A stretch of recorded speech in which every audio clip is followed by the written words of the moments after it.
Bonjour à tous ceux qui verront cette vidéo qui a pour but d'éclairer quelqu'un qui recherche la vérité par rapport au prophète Mahomet. Aujourd'hui, nous allons essayer de voir ce que dit la Bible par rapport au prophète Mahomet. Nous savons que les musulmans disent que Mohammed est le dernier prophète qui est venu compléter les écrits de Moïse ainsi que les écrits de Jésus-Christ. Donc nous allons tout simplement aller dans la Bible pour voir ce que dit la parole de Jésus-Christ concernant Mohammed. Nous allons essayer de voir si Mohammed a été prophétisé dans la Bible. Et pour cela, nous allons nous baser sur Matthieu chapitre 11 à partir du verset 2. Jean, ayant entendu parler dans sa prison des œuvres du Christ, lui fit dire par ses disciples: « Es-tu celui qui doit venir, ou devons-nous en attendre un autre ?» Jésus leur répondit: « Allez rapporter à Jean ce que vous entendez et ce que vous voyez. Les aveugles voient, les boiteux marchent, les lépreux sont purifiés, les sourds entendent, les morts ressuscitent, et la bonne nouvelle est annoncée aux pauvres. Heureux celui pour qui je ne serai pas une occasion de chute. » Amen. Ici, il est question bien évidemment de Jean-Baptiste, qui était un prophète et qui va envoyer les disciples du Seigneur Jésus-Christ vers lui pour lui poser cette question. Est-ce que tu es officiellement le Messie, le sauveur de l'humanité, ou devons-nous en attendre un autre? Donc c'est une très bonne question que beaucoup se posent également aujourd'hui. Donc qui est le Messie? Et Jésus va envoyer ses disciples vers Jean pour lui dire: les aveugles voient, les boiteux marchent, les lépreux sont purifiés, les sourds entendent, les morts ressuscitent, et la bonne nouvelle est annoncée aux pauvres. Et le verset 6 nous dira: heureux celui pour qui je ne serai pas une occasion de chute. Donc ici, Jésus est en train d'annoncer clairement qu'il est le Messie, qu'il est celui qui a fait des miracles qu'aucun autre prophète avait fait dans la loi de Moïse. Donc ici, on nous dit que les miracles étaient relatifs à des aveugles qui n'avaient jamais vu la lumière du jour, à des sourds qui n'avaient jamais entendu le bruit des oiseaux, et de morts qui ressuscitaient. Donc Jésus faisait des œuvres qui confirmaient tout simplement qu'il était descendu du ciel, qu'il était venu du Père. Et là il dira: heureux celui pour qui je ne serai pas une occasion de chute. Donc une révélation capitale qui nous montre que Jésus-Christ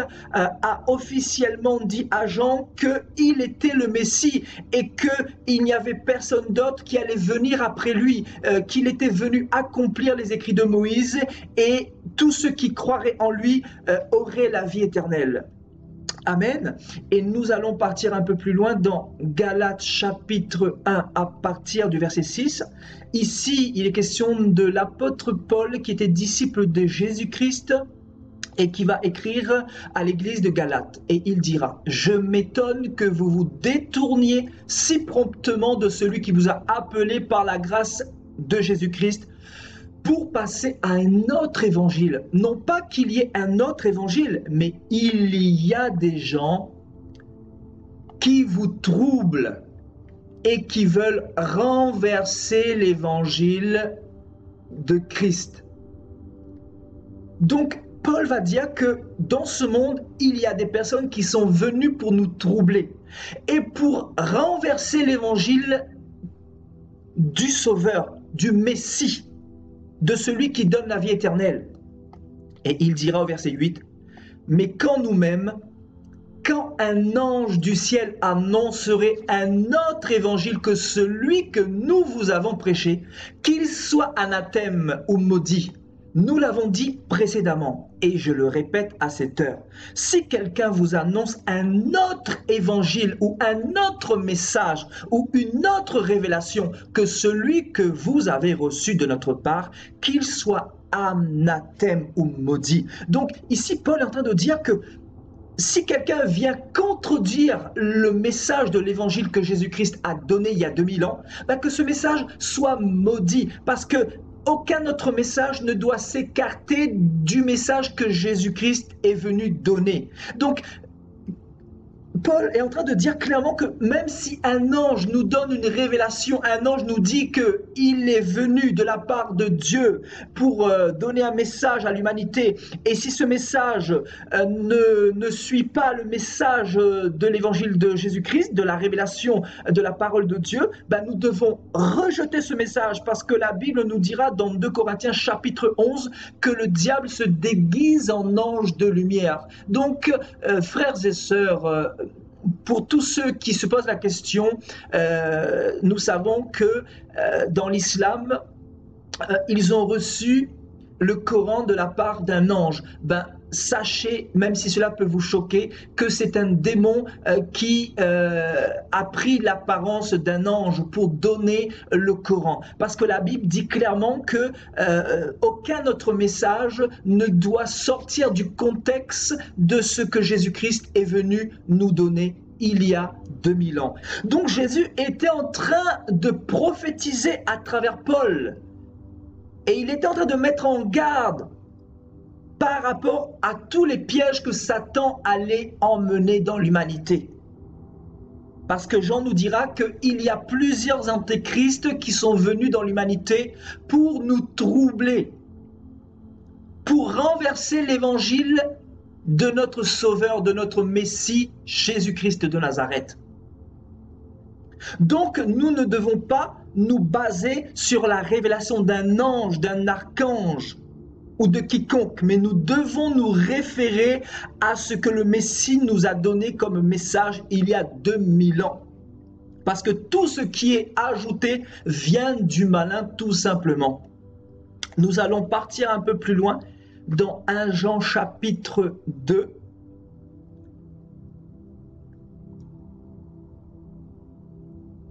Et nous lirons à partir du verset 21. Je vous ai écrit non pas que vous ne connaissiez pas la vérité, mais parce que vous la connaissez et parce que aucun mensonge ne vient de la vérité. Qui est menteur, sinon celui qui nie que Jésus-Christ est sauveur? Celui-là est l'antéchrist, qui nie le Père et le Fils.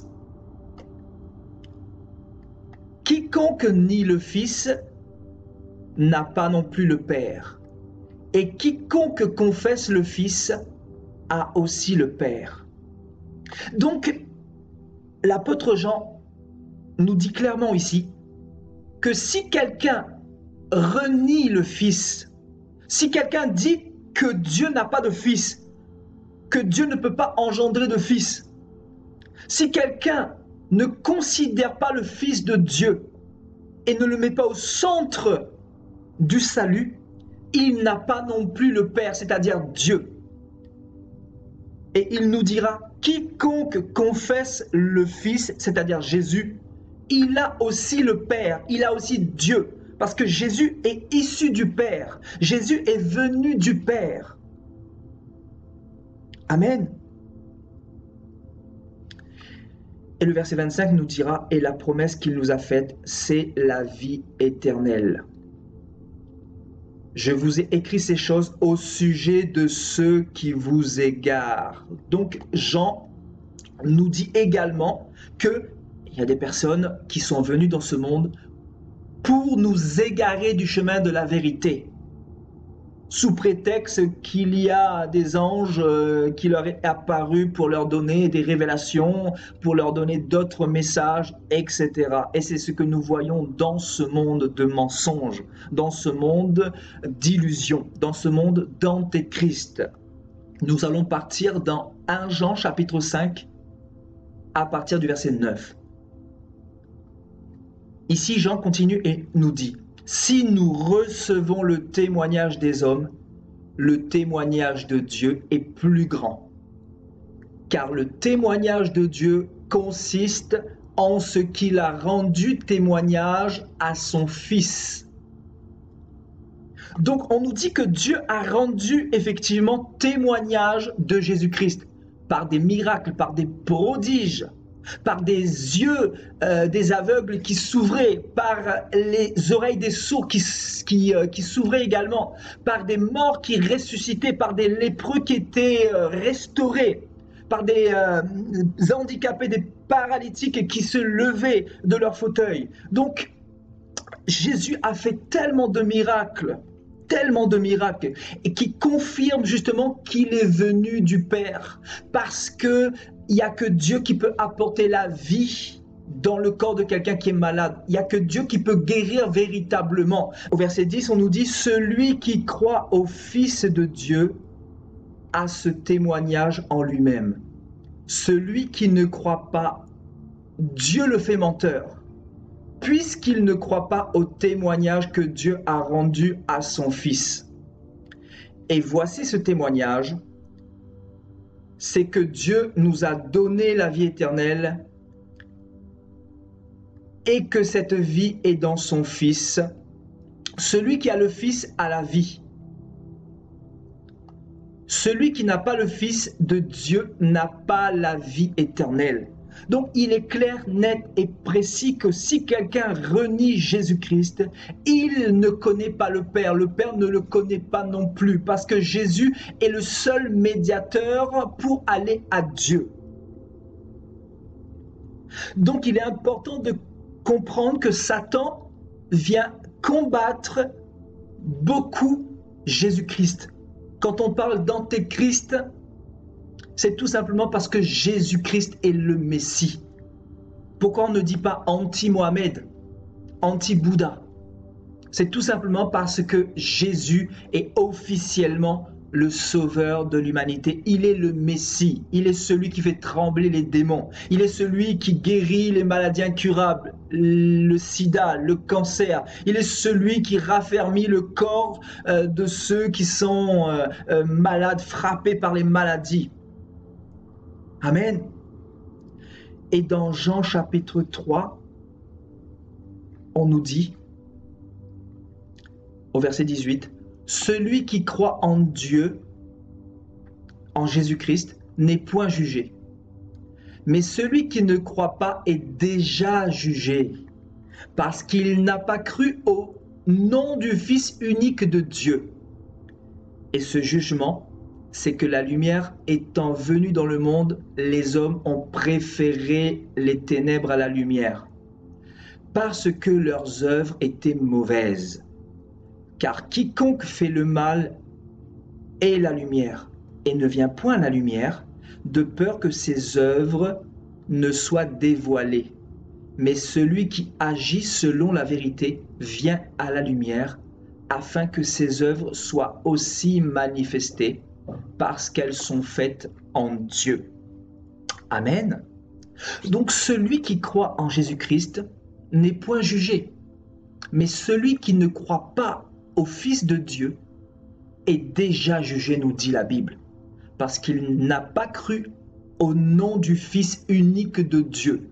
Donc si quelqu'un vous dit que Dieu n'a pas de Fils, selon la Bible, il est un antichrist. Ce n'est pas moi qui le dis, mais c'est la Bible. Parce que Dieu est venu se révéler aux hommes. Dieu s'est incarné en chair, nous dira 1 Timothée chapitre 3 au verset 16.